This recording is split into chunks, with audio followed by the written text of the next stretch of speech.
are back with Haley for the next project. Haley, what are we gonna do today?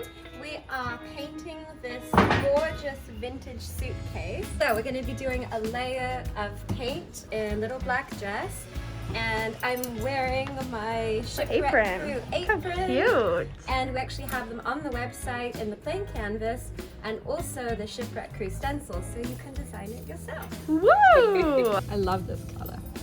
There's no going back now. Nope. This is getting a makeover.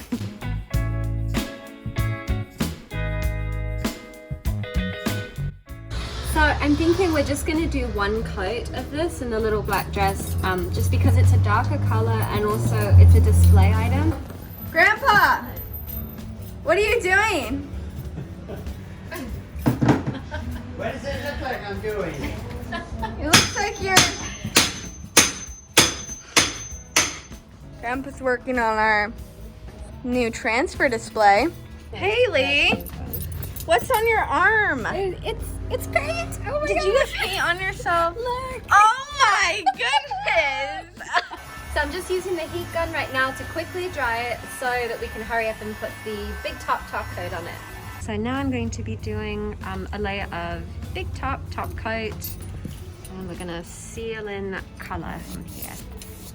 It's gonna look amazing. So the suitcase has been drying for a couple of days, so this top coat and paint underneath is completely dry, and that's another great tip when you're using the transfers. You want to make sure that the paint is completely cured underneath, or as I've learned through trial and error myself, if it's not, the paint will actually start to peel up with the transfers as you do it.